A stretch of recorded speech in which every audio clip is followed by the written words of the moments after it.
Hello everyone, मैं आमिर जीदड़ और आज हम स्टडी करने वाले हैं एसी सर्किट के टॉपिक पावर फैक्टर को। पावर फैक्टर क्या होता है, कैसे हमने सोचा कि पावर फैक्टर को हमें स्टडी करना चाहिए, किस तरह से किसी भी सर्किट की पावर को हम लोग पावर फैक्टर की टर्म्स में डिस्कस करते हैं। तो सबसे पहले मैं आपको बता दूं कि हमने क्या क्या स्टडी कर लिया था अब तक। तो हमने इस चैप्टर में स्टडी किया था एलसीआर सर्किट के बारे में। एलसीआर सर्किट के बारे में हमने पढ़ा रेजोनेंस क्या होता है, ट्यूनिंग कैसे होती है, क्या उसकी क्वालिटी फैक्टर्स हैं, और फिर हमने उसकी पावर की स्टडी की कि एलसीआर सर्किट यानी कि एलसीआर सीरीज सर्किट की पावर क्या होती है, अकेला एल हो तो पावर क्या होती है, अकेला सी हो तो पावर क्या होती है, और अकेला रजिस्टर हो तो पावर क्या होती है। लेकिन उसी में एक टर्म होती है पावर फैक्टर। वो क्या होता है, किस तरह से हम उसको कैलकुलेट करते हैं, आइए स्टार्ट करते हैं। पहले उसकी डेफिनेशन देख लेते हैं। पावर फैक्टर बेसिकली जो होता है वो होता है it is the ratio of true power. वो रेशियो होता है ट्रू पावर और एपरेंट पावर का। ये ट्रू पावर और एपरेंट पावर क्या होती है, तो पहले पावर का फॉर्मूला मुझे लिखना चाहिए। तो पावर का फॉर्मूला होता है बच्चों पावर एवरेज। पढ़ा होगा आपने लास्ट क्लास में, मैंने बहुत अच्छे से एक्सप्लेन भी किया था। Power average is equal to what, E R M S I R M S into cos phi. ये हमने पावर का फॉर्मूला पढ़ा था। लेकिन अगर मैं आपको पावर के फॉर्मूले की बात करूं तो पावर का फॉर्मूला हमने बिल्कुल स्टार्टिंग में ये सीखा था कि जो पावर होती है that power is equal to E R M S into I R M S. कहने का मतलब ये क्या, ई इंटू आई। और हम लोग पढ़ते भी ऐसे ही हैं। हम कोई भी मान लीजिए कोई फैन खरीदने या फिर कोई भी डिवाइस, कोई भी मशीन, कोई भी मोटर खरीदने जाते हैं मार्केट में, तो हमें बताते हैं वो कि आपके इस मोटर की पावर है, मान लीजिए हमने वहाँ से खरीदी और हमने उसके सर्किट में जहाँ पे वो मोटर मशीन फैन लगा हुआ था वहाँ पर हमने देखा कि उसकी वोल्टेज है 220, वी की वैल्यू कितनी दी 220, और उसमें जो करंट फ्लो हो रहा है वो मान लीजिए करंट फ्लो हो रहा है 2 एम्पियर। भाई पावर का फॉर्मूला V इंटू आई होता है, इलेक्ट्रिकल पावर हमने पढ़ी हुई है, ये बात सीखी हुई है। तो यहाँ से V इंटू आई का जो मल्टीप्लिकेशन है that multiplication is equal to what, 440। यानी कि आपके पास जो उस फैन की पावर है वो 440 यूनिट होनी चाहिए, ये वाले यूनिट। लेकिन आप एक्चुअल में तब देखते हैं तो वो जो वर्क करके देता है वो वर्क करके देता है आपको 330 या फिर 300 जो भी, क्योंकि वहां पर आप क्या करते हैं, वहां पर ये वाला फॉर्मूला लगाते हैं या आप वर्क करा के देखते हैं, एग्जैक्ट जो पोजीशन देखते हैं वो आपकी मान लीजिए मिल रही है 300, और आपने जब फॉर्मूले से कैलकुलेट किया तो आती है आपकी 440। तो कहीं ना कहीं प्रॉब्लम है। यानी कि आप जब यहां से कैलकुलेट करते हैं तो कितना आया 300, और तब आप ये वाला फॉर्मूला लगाते हैं तो आता है वो 440। इसका मतलब पावर में कहीं ना कहीं तो कोई ना कोई तो प्रॉब्लम है। तो कहीं ना कहीं कोई ना कोई प्रॉब्लम ये है कि ये वाली जो पावर है दैट इज रियल पावर, जो उसने वर्क करके दिया, राइट, जितनी पावर उसने हमें दी। और ये आपकी 440 क्या है, ये है वर्चुअल पावर। वर्चुअल पावर मतलब क्या, कि ये आपको बताई गई लेकिन एक्चुअल में सच में वो पावर नहीं थी। तो इसलिए ये वर्चुअल पावर रियल पावर को हम लोग डिस्कस करके जो अपना टॉपिक है पावर फैक्टर का डेफिनेशन क्रिएट किया करता है, बनाया करता है। एक और एग्जांपल लेता हूं। मान लीजिए आप एक मोटर पंप लेने गए मार्केट में, और वहां से आपने वो मोटर पंप खरीदा। तो उस मोटर पंप में बताया गया कि अगर आप इसको इस साइड से, यहां से और यहां तक अगर पानी चढ़ाते हैं एच हाइट पर, तो आपको इतनी पावर यूज होती है, कोई भी XYZ। अब हमने चेक किया यहाँ से अपना सिंपल काइनेमेटिक्स, अपना सिंपल बेसिकली मैकेनिकल फॉर्मूला लगा के कि mgh, तो इसका क्या हो गया, वर्क डन यहाँ से यहाँ तक, force into distance displacement height upon time. ये एक हमारे पास पावर लगनी चाहिए कि यहाँ से यहाँ पानी ले जाने में इतनी पावर लगेगी। लेकिन जब हमने मोटर लगाया तो मोटर लगाने से वो पावर हमें डिफरेंट मिली। तो यहाँ से क्लियर होता है कि यार जो ये पावर है मोटर से, इलेक्ट्रिकल पावर से हम लोग यूज करते हैं तो कुछ और वैल्यूज मिलती है। इसका मतलब पावर में सच में कोई लोचा है। और उस लोचे को कैसे क्लियर किया गया, वो ऐसे क्लियर किया गया कि ये जो पावर है ये आपकी रियल पावर है, ये आपकी रियल पावर। यानी कि इस वाली बात को मुझे क्या कहना चाहिए, इस वाली बात को मुझे कहना चाहिए कि आपकी रियल पावर है। और रियल पावर उसे कहते हैं जो एक्चुअल में काम आपको मिला, जो काम हुआ वो काम आपको जो मिला, वो इज व्हाट, रियल पावर। और ये आपका जो यहां से यहां तक का पार्ट था, ये वाला जो चीज थी, ये आपकी वर्चुअल पावर है, या फिर आप उसको कहिए एपरेंट पावर है, राइट। तो इसको मैं क्या कहूंगा, दैट इज रियल पावर। और यहां से यहां तक का जो ये अपना ERMS इंटू IRMS, इसको मैं क्या बोलूंगा, वर्चुअल पावर, या फिर मैं इसको बोलूंगा एपरेंट पावर। ये आपकी हो गई एपरेंट पावर। और अगर ये आपकी एपरेंट पावर है तो इस एपरेंट पावर को मल्टीप्लाई करेंगे हम किससे, cos फाई से। क्यों, क्योंकि इस फैक्टर की वजह से एक्चुअल वैल्यू आती है। पावर का जो टोटल रियल पावर है उसमें एपरेंट पावर को अगर हम इस फैक्टर से मल्टीप्लाई कर दें तो हमारे पास रियल पावर मिल जाती है। तो इसको हमने क्या बोल दिया, फिर हमने इसको बोल दिया पावर फैक्टर। मैं यहां लिख देता हूं पावर फैक्टर। अगर मैं आपको इस वाले डेफिनेशन से जाऊं, इस वाले बेसिकली मैं इक्वेशन से जाऊं, तो यहां से हमारे पास मिला कि पावर फैक्टर है वो cos फाई के बराबर है, क्योंकि ये वाला जो फैक्टर है, ये वाला फैक्टर डिस्टर्ब करता है पावर, टोटल पावर को। तो इसलिए इसको क्या बोल दिया गया कि जो फैक्टर पावर, रियल पावर को बनाता है, उसको हमने क्या बोल दिया कि वो पावर फैक्टर। एक्चुअली मैं यहां से पावर फैक्टर का फॉर्मूला मैं लिखना चाहूं तो क्या लिखूंगा, तो that power factor is equal to what, power factor is equal to real power upon apparent power, upon apparent power. Clear है? तो ये एग्जैक्ट पावर फैक्टर का फॉर्मूला आपके सामने है। कहने को हम ऐसा भी कह सकते हैं कि that is cos phi. Power factor को हम लोग क्या लिख सकते हैं, cos फाई भी कह सकते हैं। तो cos फाई को हम लोग क्या बोला करते हैं, पावर फैक्टर बोला करते हैं। बच्चे पावर फैक्टर कब मैक्सिमम होता है, कब मिनिमम होता है, क्या इसकी कहानी है, जरा उसको भी समझ लेते हैं फिर एक बार हम। अगर इस cos फाई की वैल्यू हमें मैक्सिमम करनी है, तो उस cos फाई की वैल्यू मैक्सिमम कब होगी, तब ये फाई की वैल्यू क्या हो जाए, ये फाई की वैल्यू 0 हो जाए। और ये फाई की वैल्यू 0 कब होती है, तो हमने लास्ट लेक्चर में सीखा था, for maximum power, for maximum power phase difference is 0। और फेज डिफरेंस कितने 0 होता है, तब केवल रजिस्टर जुड़ा हो, फेज डिफरेंस इज 0, तो आपका पावर मैक्सिमम होता है। और that is equal to what, I into E, या मुझे लिखना चाहिए A into I is maximum power. यहां से E R M S, I R M S, जो आप लिखना चाहे इस टर्म्स में वो आप लिख सकते हैं, राइट। आर एम एस लिख देता हूं मैं यहाँ पे। तो इस तरह से हम लोग पावर फैक्टर की बात करते हैं। बच्चों पावर फैक्टर का एक और मैं पॉइंट आपसे क्लियर कर देता हूं यहाँ पर। पावर फैक्टर की वैल्यू जितनी ज्यादा होगी, पावर फैक्टर की वैल्यू जितनी ज्यादा होगी उतना ही आपके लिए अच्छा होगा। तो पावर फैक्टर की वैल्यू ज्यादा करने के लिए हमें फेज को क्या करना है, लगभग खत्म करना है। और अगर हमें फेज को खत्म करना है तो कैसे खत्म करें, क्या है वो सिस्टम देखेगा। मान लीजिए आपके पास यहाँ पर ये इस लाइन में ये आपको करंट का ग्राफ, करंट का बेसिकली हमें फेजर दिया हुआ है। इसी के साथ साथ इससे फाई एंगल पर एक ईएमएफ का फेजर दिया हुआ है। तो हमारा जो पावर बनता है वो पावर किसका मल्टीप्लिकेशन है, ई और आई नॉट का मल्टीप्लिकेशन है। लेकिन कभी भी तब हम उसको वेक्टर की टर्म्स में या फिर फेजर की टर्म्स में डिफाइन कर रहे हैं तो ये दोनों एक ही डायरेक्शन में होने चाहिए, तो हमें मैक्सिमम रिजल्ट मिलते हैं। तो क्या मैं ई नॉट को इससे मल्टीप्लाई कर सकता हूं, नहीं, मैं इसको मल्टीप्लाइजेशन नहीं कर सकता। अगर मैं इसे नहीं मल्टीप्लाई कर सकता तो क्या करना पड़ेगा मुझे, इस ई नॉट का एक कॉम्पोनेंट इस आई नॉट की टर्म्स में, इस आई की टर्म्स में मुझे आई की डायरेक्शन मुझे डिसाइड करना होगा। तो इसके दो कंपोनेंट बने, इस ई नॉट के एक कंपोनेंट यहां बना कितना, ई not cos phi.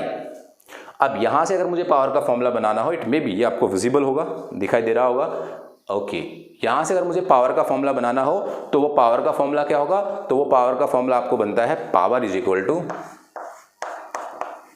E naught, तो ये रहा, आई नॉट ये रहा, प्लस में क्या, कॉस फाई। क्योंकि हम तभी कह पाएंगे, तब ये यहाँ पे हमें कॉस फाई यूज किया। कॉस फाई यूज क्यों, क्योंकि इसका कॉस कंपोनेंट है, इसके साथ पैरेलल में है, इसके साथ एक ही फेज में है, राइट। तो इसलिए ये हमारे पास पावर का फॉर्मूला बनता है। बच्चों अगर मैं एक और एग्जांपल लूँ, मान लीजिए मैं यहाँ पे एग्जांपल और लेता हूँ, वेज डस्टर, देखिएगा यहाँ पर अगर मैं आपसे कहता हूँ बच्चों कि हमारे पास कोई जो रियल पावर है, फिर मैं कहूँगा वर्चुअल पावर, उसे मैं बोलता हूँ उसको, या एपरेंट पावर कह देते हैं यार, ये मैंने यहाँ पे लिख दिया इसलिए मैं एपरेंट पावर की बात कर रहा हूँ। एपरेंट पावर अगर किसी भी मशीन की, किसी भी पंप की, किसी भी मोटर की 1000 है, और वहाँ पर जो कॉस फाई है, जो बेसिकली पावर फैक्टर है, वो पावर फैक्टर कॉस फाई आपका बराबर है 0.6 के, 0.6, क्योंकि रेशियो है ना ये, तो रेशियो की तो यूनिट नहीं होगी, 0.6 उसका पावर फैक्टर है। तो यहाँ से हमें रिजल्ट कितना मिला, तो यहाँ से हमें रिजल्ट मिला 600 यूनिट्स। पावर हमें कितनी मिली, 600 यूनिट्स, क्योंकि apparent power multiply by power factor is equal to real power. तो रियल पावर कितना मिली हमें, 600। अगर मान लीजिए कॉस फाई की वैल्यू 0.8 है, और उसमें रियल पावर जो हमें मिलती है वो कितनी मिलेगी, 800। यानी कि हमारे पास दो मशीन है और उन दोनों मशीन के पावर फैक्टर्स अलग अलग हैं, तो उनके जो आउटपुट्स हैं बेसिकली वो आउटपुट्स भी अलग अलग होंगे। जिसका पावर फैक्टर ज़्यादा होगा उसकी आउटपुट वैल्यू भी अच्छी होगी, आउटपुट वैल्यू भी बड़ी होगी, राइट। इसलिए आपने देखा होगा ना, आप कई बार मशीन खरीदते हैं मार्केट से या एसी खरीदते हैं तो वहाँ पर ऐसा बना होता है कि ये आपका 5 स्टार एसी है, है ना, या आपको वो उसमें कहते हैं ये आपका 3 स्टार AC है, उन सब के रेट डिफरेंट होते हैं। तो हम लोग रेट के चक्कर में क्या करते हैं, 3 स्टार खरीद लेते हैं, 2 स्टार खरीद लेते हैं। तो ये जो हम काम करते हैं, इसमें हमें पावर फैक्टर इसके कितने होते हैं, कम होते हैं। यानी कि कंज्यूम ज़्यादा पावर उसको चाहिए और जो आउटपुट मिलेगा वो उतना अच्छा नहीं मिलेगा। इनपुट भी ज़्यादा चाहिए, आउटपुट भी अच्छा नहीं है। इसलिए अभी गवर्नमेंट ने भी ये पॉलिसी निकाली कि आप मैक्सिमम पावर फैक्टर रखिएगा ताकि एनर्जी का लॉस ज़्यादा ना हो। मैं आपको एक इन्फॉर्मेशन दे दूं, अगर हम लोग अपने प्रेजेंट जो आपके डिवाइसेस हैं, जो आपकी मशीन है, जो आपकी मोटर्स हैं, उन सब के पावर फैक्टर को 0.2 या 0.3 से इंप्रूव कर दें, 0.3 से पावर फैक्टर को अगर आप इंप्रूव कर देते हैं तो आप ये समझिए कि आपने 5 से 7 न्यूक्लियर पावर प्लांट सेट कर दिए हैं। तो पावर फैक्टर का इतना बड़ा रोल होता है क्योंकि वहां पर पावर कंज्यूम ज़्यादा नहीं होगी, इनपुट उतना ज़्यादा नहीं लगेगा, आउटपुट आपको बेटर मिलेगा। तो अगर हम लोग अपनी पावर को इंप्रूव करना चाहते हैं, अगर हम लोग अपने बेसिकली एनर्जी को बचाना चाहते हैं, एनर्जी को बढ़ाना चाहते हैं, तो उस कंडीशन में भी हमें जो मशीन, हमें जो डिवाइस, जो मोटर्स हैं, वो जो बनाने होंगे वो इस तरीके से मैक्सिमम पावर फैक्टर के बनाने होंगे, इसमें पावर फैक्टर मैक्सिमम रहे। तो वहां से हमें रिजल्ट क्या मिलेगा, अच्छा मिलेगा। आपको बात समझ आ रही होगी मेरे ख्याल से ना। तो इस तरीके से हम लोग पावर फैक्टर को डील किया करते हैं। तो पावर फैक्टर का फॉर्मूला बेसिकली क्या होगा, तो वो cos phi को हम लोग पावर फैक्टर कहा करते हैं। cos phi ही पावर फैक्टर है, real power upon apparent power से हम उसको रेशियो की टर्म्स में डिस्कस करते थे। पावर फैक्टर से रिलेटेड मैंने आपको बातें बताई थी। इसी के साथ एक छोटी सी टर्म और है, वोल्टलेस करंट। जरा एक बार आप इसे लिखिएगा, फिर मैं आपको वोल्टलेस करंट एक्सप्लेन करता हूं कि ये वोल्टलेस करंट क्या होता है। तो हम लोग बात करते हैं वोल्टलेस करंट की। तो वोल्टलेस करंट बच्चों क्या होता है कि पहले उसकी डेफिनेशन मैं इसमें यहाँ पे लिखी उसको बताता हूँ, फिर मैं आपको एक्सप्लेन करूँगा, बहुत अच्छे से समझ में आएगा आपको। Wattless current, the current in AC circuit, किसी भी AC सर्किट में जो करंट होता है is said to be wattless. इसको वोल्टलेस तब कहा जाएगा if the power consumed is zero. Power consumed is zero, ध्यान सुनना, watt is the unit of power, यानी कि उसने पावर की यूनिट के साथ उसको रिलेट किया कि अगर पावर नहीं होगी, जो करंट पावर नहीं बनाएगा, जिस करंट के पास पावर नहीं है वो करंट वोल्टलेस है, पावरलेस है। अब पावरलेस करंट कैसे होता है, तो पावरलेस करंट कब होगा, तब इस करंट के साथ कोई भी EMF मल्टीप्लाई नहीं होगा, कोई भी E0 या E की मल्टीप्लिकेशन नहीं होगी, तो हम कहेंगे उस करंट के कोई पावर नहीं है। E into zero, basically I into zero, E की वैल्यू अगर जीरो है तो जैसे समझिएगा, मान लीजिए हमारे पास ये एक मैंने इस तरह से जो फेजर डायग्राम, जो वेक्टर बेसिकली एक रोटेटिंग या फिर एक मैं कहूँगा वेक्टर नोटिफिकेशन मैंने बनाया, वेक्टर रिप्रेजेंट किया, और मैंने जो इसको रिप्रेजेंट किया उसको मैंने बोल दिया कि EMF है, दैट इज EMF, राइट। ठीक है, मैं इसको कह देता हूँ कि ये आपका करंट है, क्योंकि थोड़ी देर पहले मैंने इसको करंट ही डिस्कस किया था। अब मेरी बात फिर से सुनना, यहाँ पर ये जो मैंने इसको एक एक्सिस ऐसे लिया था, यहाँ से पाई एंगल पर, बेसिकली फाई बोलूँगा मैं इसे, फेज एंगल फाई था, और यहाँ पर मैंने कह दिया कि यहाँ पर E0 है। ऑलराइट, तो अगर अब मैं इस करंट के कंपोनेंट्स करना चाहूँ, करंट के टुकड़े करना चाहूँ, तो मैं करंट के 2 टुकड़े करूँगा। एक तो कैसा टुकड़ा करूँगा, एक कंपोनेंट करूँगा मैं इस E0 के बेसिकली पैरेलल, इस E0 की डायरेक्शन में, तो इसका जो इस फाई के साथ है वो टुकड़ा कौन सा आएगा, वो आएगा I0, है ना, वेक्टर्स में सीखा हुआ है हमने, I0 cos phi। इस I0 का ये इस फाई के साथ कंपोनेंट क्या, I0 cos phi, और इसका दूसरा कंपोनेंट इसके 90 डिग्री पर, और वो कितना होगा, तो वो ये अगर I0 cos phi है तो वो क्या होगा, I0 sin phi, I0 sin phi। Power निकालते हैं जरा, यहां से पावर निकालते हैं। अगर मैं यहां से पावर कैलकुलेट करने की बात कोशिश करूं तो ये जो पावर का कैलकुलेशन है, that power is equal to what, E0 into I0 cos phi, that is E0 into I0 cos phi। ये पावर का रिजल्ट हमारे पास आया।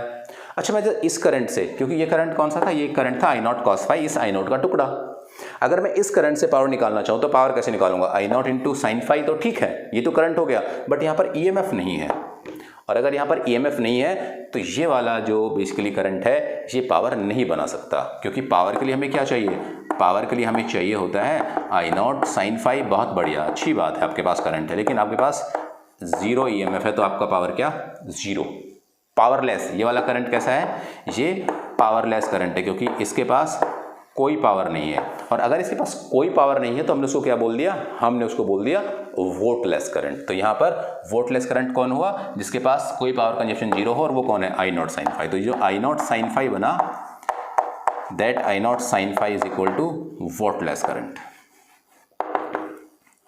राइट। राइट। तो आपको ये कहानी यहाँ से समझ आई होगी कि वोल्टलेस करंट क्या होता है, कैसे लोग डिसाइड करते हैं कि ये वोल्टलेस है। तो इसमें जो आई नॉट का जो बेसिकली कॉम्पोनेंट था, I naught sine phi, that is wattless current, कोई पावर नहीं बनाता है ये साइन फाई वाला कॉम्पोनेंट। तो इस तरीके से हम लोग वोल्टलेस करंट के बारे में भी डिस्कस कर लिया हमने, पावर फैक्टर भी पढ़ा, इनसे रिलेटेड बातें। बेसिकली वोल्टलेस की करंट की बात हम लोग आगे चलकर एक ट्रांसफार्मर टॉपिक पढ़ने वाले हैं। उस ट्रांसफार्मर टॉपिक में मैं आपसे डिस्कस करूंगा, आपको मैं बताऊंगा कि किस तरह से, मेरी बात सुनना, कि किस तरह से सेकेंडरी कॉइल और जो प्राइमरी कॉइल होती है, सेकेंडरी कॉइल और प्राइमरी कॉइल्स को हम लोग कैसे वोल्टलेस समझते हैं, प्राइमरी को, सेकेंडरी में कैसे करंट होता है, कौन ओपन होता है, यानी कि एवरीथिंग जो टॉपिक्स मैं यहाँ पे पढ़ा रहा हूँ, जो मैं बता रहा हूँ, आने वाले जो नेक्स्ट टॉपिक है उनका बेस है, बहुत जरूरी है। अगर आप ये नहीं सीखेंगे तो मेरे ख्याल से नेक्स्ट जो टॉपिक मैं आपको पढ़ाऊंगा वो शायद आपको समझ नहीं आए। इसलिए बहुत ज़्यादा जरूरी हो जाता है कि मैं जो बातें बता रहा हूँ उनका बड़े ढंग से समझें, सीखें, लिखें अपने नोटबुक में, ताकि आपको प्रॉब्लम्स ना हो। तो चलिए नेक्स्ट लेक्चर में फिर होगी मुलाकात, तब मैं आपको कुछ नए टॉपिक, नए कॉन्सेप्ट के साथ फिर आ जाऊँगा। खुश रहिएगा। Thank you very much.